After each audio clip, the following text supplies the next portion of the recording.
Five, four, three, two, one. I'm from a place where the girls are always looking pretty. You might have heard of us, we call it Shy City. We build champions here who define gritty. We don't do excuses, we don't do pity. Rose is coming back stronger, that's a guarantee. Cutler's coming back too, he's beastly. Throwing it to Marshall, the title's ours easily. Blackhawks are winning titles, trophy looking massive. Don't forget about the Cubs, Sox, Crosstown Classic. With so much greatness, we gotta show bravado. You got your boys Ambro and Mike Mercado. Welcome in, everybody, to the Chicago Beat. I am Mike Mercado, as always, with my best friend, Sync Producer Man. It is April 11th, 2013.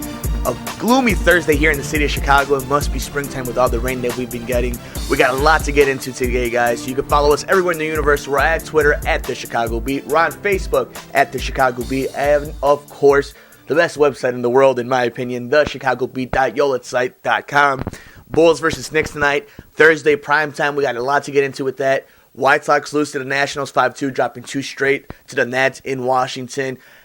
Possible World Series matchup, but if that's the case, Washington showing the difference of when it comes to talent level between not just them and the White Sox, but them and almost everybody in baseball. Floyd going 0-2 in the season. Zimmerman getting another win.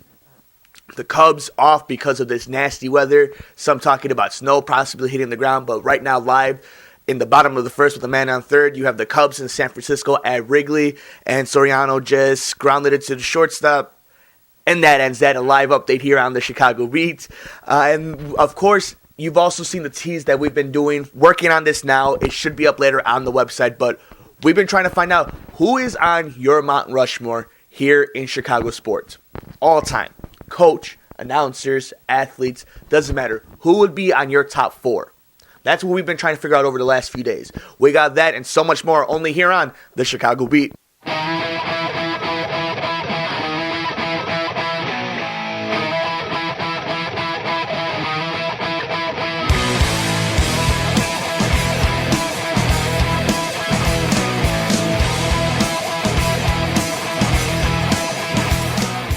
The Chicago Beat is delivered by In-Flight Express. For your fastest and quickest, cheapest way to get your shipment needs done, visit inflightexpress.com. They're the best in the business in the Chicagoland area.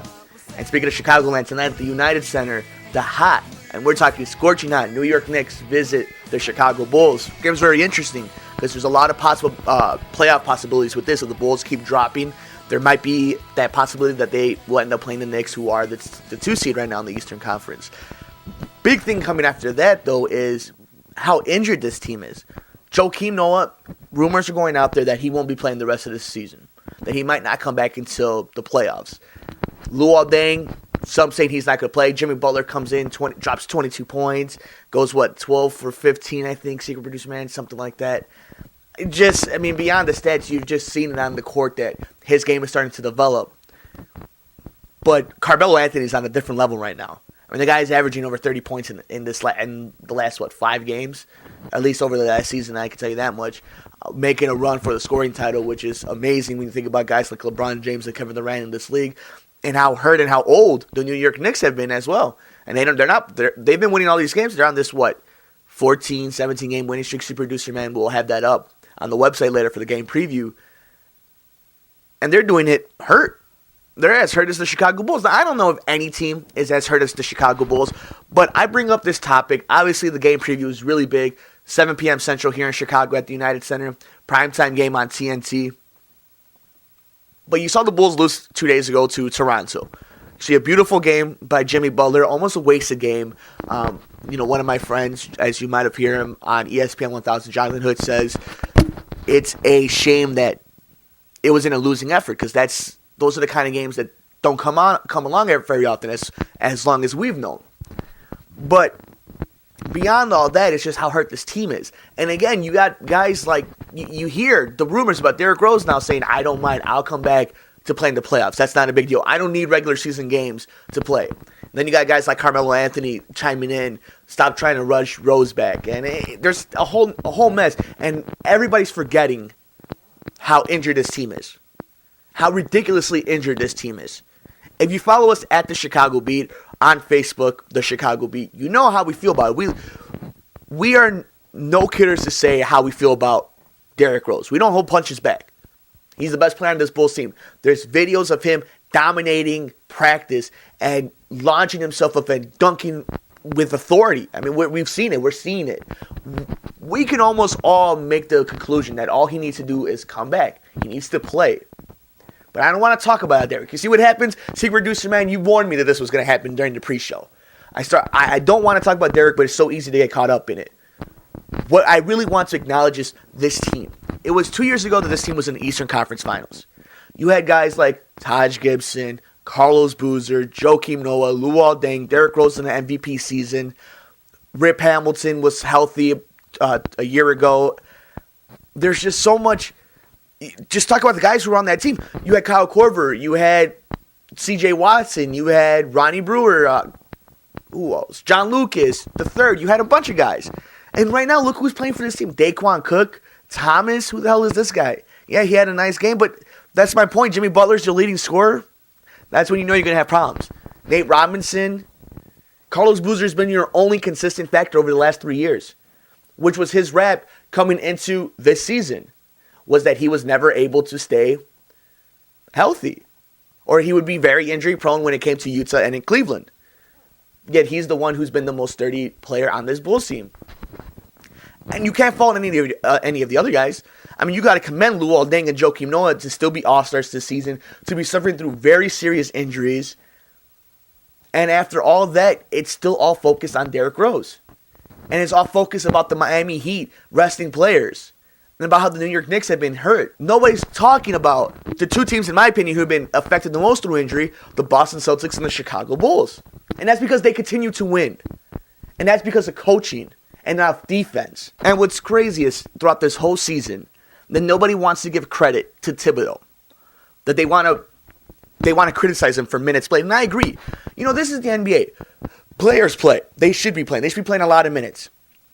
The game, I understand, is grueling conditioning-wise, but we're not talking about football, okay? This guy gets the best out of his players. He's not going to be considered for Coach of the Year. They're going to give it to Spoelstra. They're going to give it to Popovich. It's always this. It's going to be the same old off your record, and that's cool. You know, I think either Tom Thibodeau or George Karl needs to win this because Denver and Chicago, Chicago surprisingly after all the injuries and not having your MVP all season, that's been huge. I mean, there's no denying how huge that's been for this team that you've managed to stay afloat thinking you're going to have your superstar back. Do you remember in October and September as the season was getting ready to start off that we all thought there might be a chance New Year's Day, Christmas Day? It's April 11th, guys, and we're no closer than we thought we ever were. If anything, we've seen further. And to get away a little bit from the injuries and a little bit more on Derek, I understand. I know what I said. It's hard not to talk about it, but at the end of the day, you know how I feel about this whole situation. One way or another, we needed to know, not just us, but his team, because it affected them all season. You can't deny it. You can't deny that it's affected fan perspectives, perceptions, ownership perception. It's changed everything. If you were not going to play this season, if you knew you weren't going to play this season, you couldn't. Then you had to come out and say it. You had to give your team that opportunity to rest its own players. That if they were hurt, to recuperate, to get ready. If you weren't going to win this season, so be it. Like I said, you can't play for 2014 and 2015. But you could play smart for this year. You could set yourself up for those. And still have a respectable team out on the court. Now, they have a respectable team because of the effort they put out most nights. But to see this inconsistency and this wishy-washy attitude from the Derek camp, from the Bulls camp, and not so much from the Bulls camp anymore because they've kind of let it have it. They're letting us know he's ready to play. And they're leaking out videos. If they didn't want these things to come out, they wouldn't have came out. And that's just what it is right now in this Bulls situation. And that's kind of been the whole season. You know, of course, when you watch the game tonight at 7 o'clock, TNT, Bulls-Knicks, you know, you could follow us. You could see our interactions at DaChicagBeat on Twitter or on Facebook. You're going to see most of the story is going to be about what if Derek was back. How is the team right now? And you're not going to recognize a lot of the players on this lineup. It is what it is. And it's a shame that they're not going to get the credit that they deserve. And they're probably going to win a playoff series if they end up staying in Brooklyn. So think about that. After all that, the way this team has been played or how the season has played out at least, they still might end up winning a first-round playoff series matchup. Just something to think about. We got more coming up next here on the Chicago Beat. I can't wait till I get you on the floor, good looking. Hey, going hot, so hot, just like an oven. And You're looking for that spark that you feel you've been missing in your life? Guys, visit beonair.com. That's the Illinois Center for Broadcasting. That's exactly what you guys need.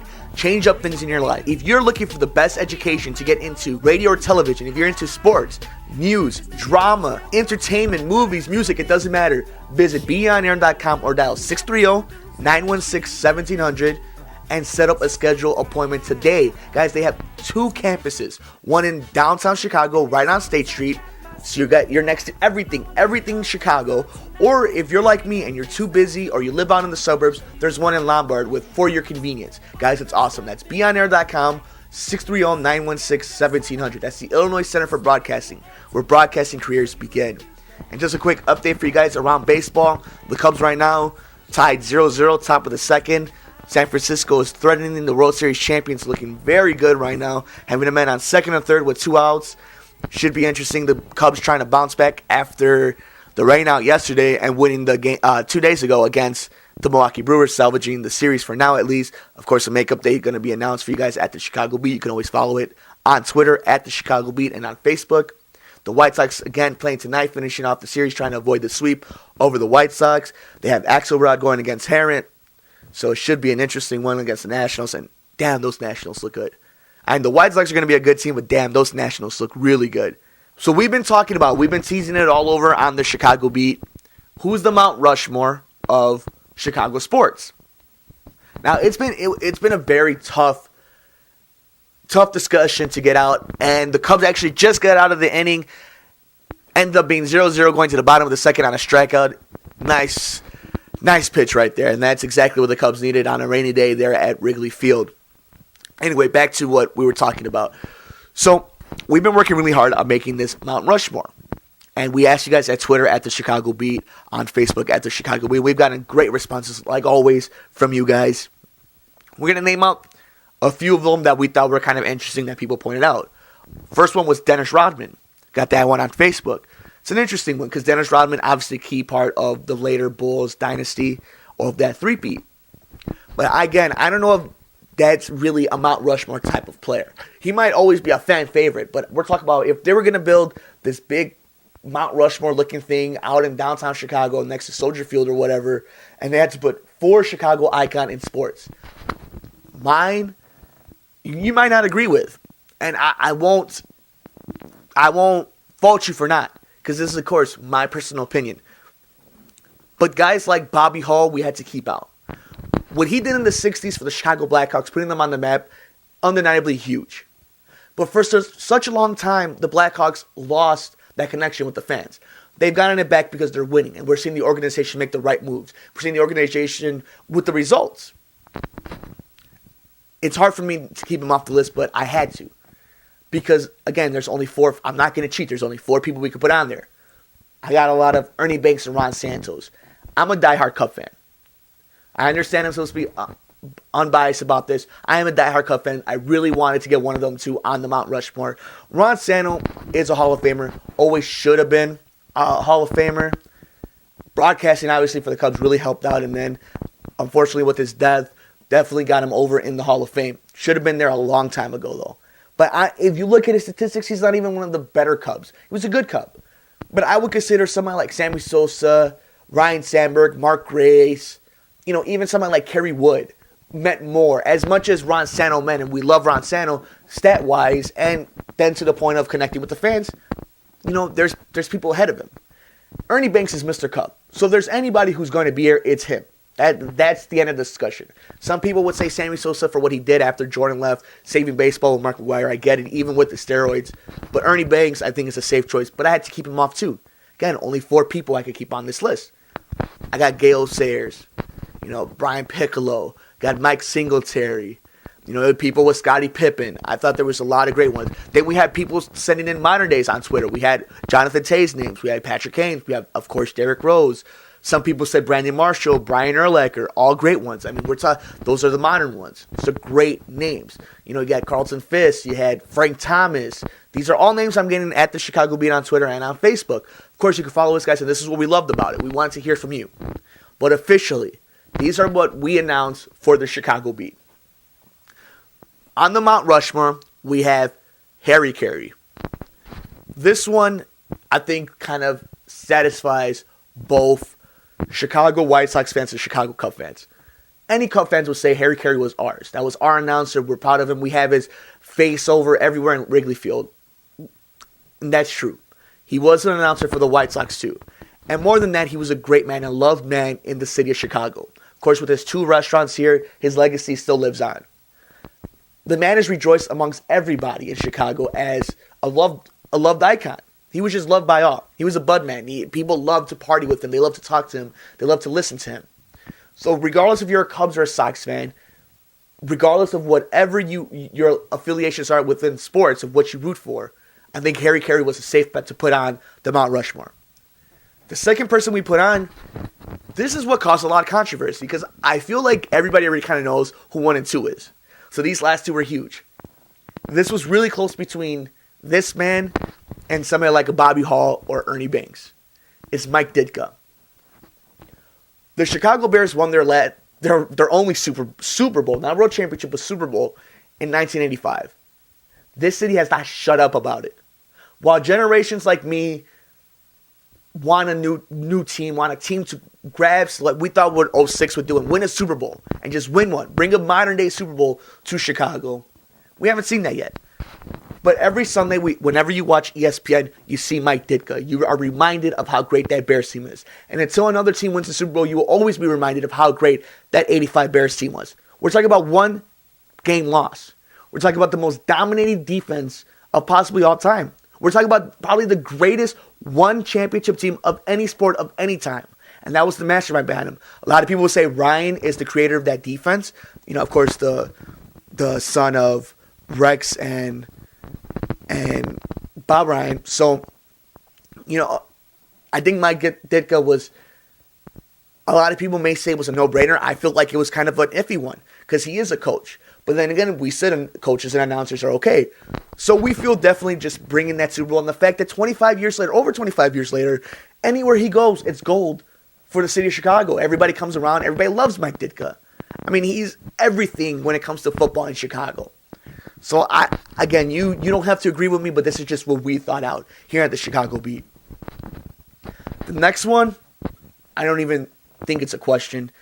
Representing the Bears, number 34, Sweetness, Walter Payton. What else can you really say about the man? I mean, they named an award, a humanitarian award, about Walter Payton. Taken from this earth way too soon, robbed of not being able to score a touchdown in the Super Bowl. Nonetheless, though, a great professional, great running back, still considered many to be the greatest running back. While many will say Barry Sanders, Emmitt Smith, Jim Brown, I think unanimously, always considered on the list is Walter Payton. I mean, the man's nickname was Sweetness. And, of course, the GOAT, Michael Jordan. 6 NBA championships, countless accolades that, I mean, we could sit here and talk about all day, and it'd be okay, everybody would be okay with it, but it's not even a discussion anymore. The Mount Rushmore always and will always start with Michael Jordan and Walter Payton. So that's why I throw it back to you guys. You've heard our list. Michael Jordan, Walter Payton, Mike Ditka, Harry Carey, the Mount Rushmore, Chicago. Please, what is yours? Let us know at the Chicago Beat. At the Chicago Beat on Facebook. And of course, DaChicagBeat4-11-13.com. We wrap up shop next here on the Chicago Beat.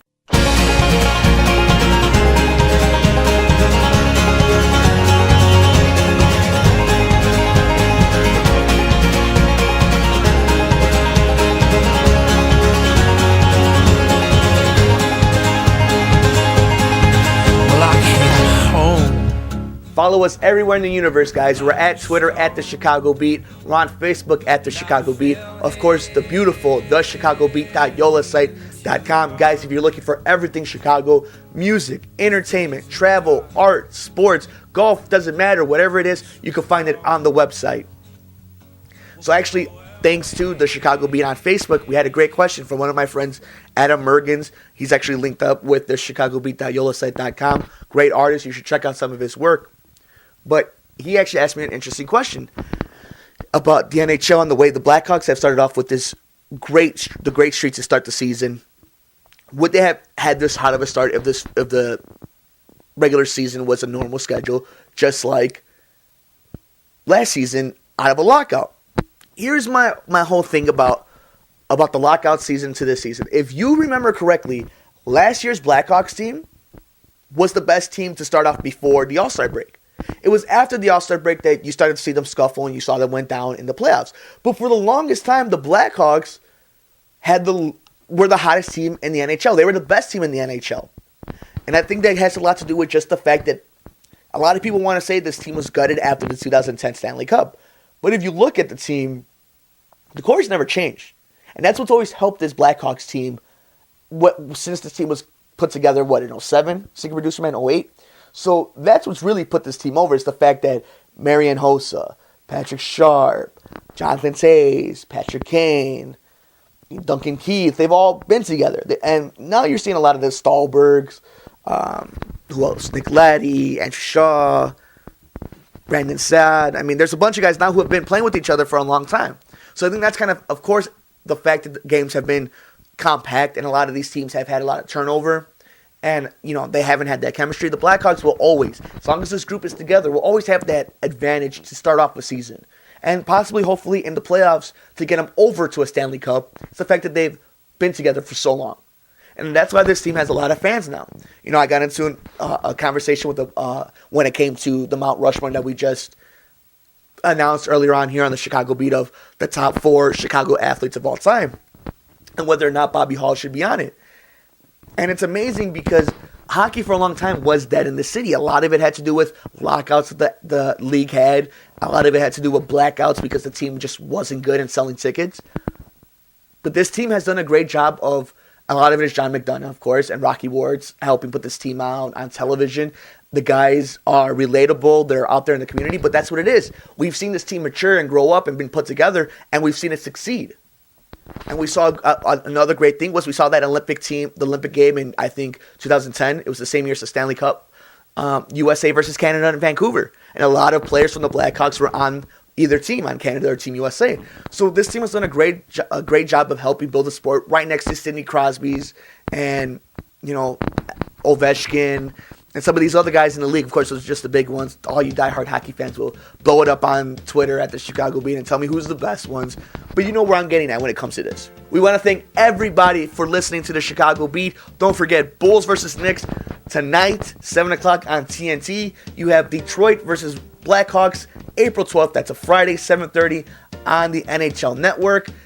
San Francisco, Chicago still going on. Top of the third. Men on second and third. Cubs threatening. And, of course, White Sox versus Nationals later tonight at 6:05. Guys, thank you so much for listening to the Chicago Beat. As always, I am Mike Mercado with Secret Producer Man. We will see you hopefully tomorrow. Have a good one, guys.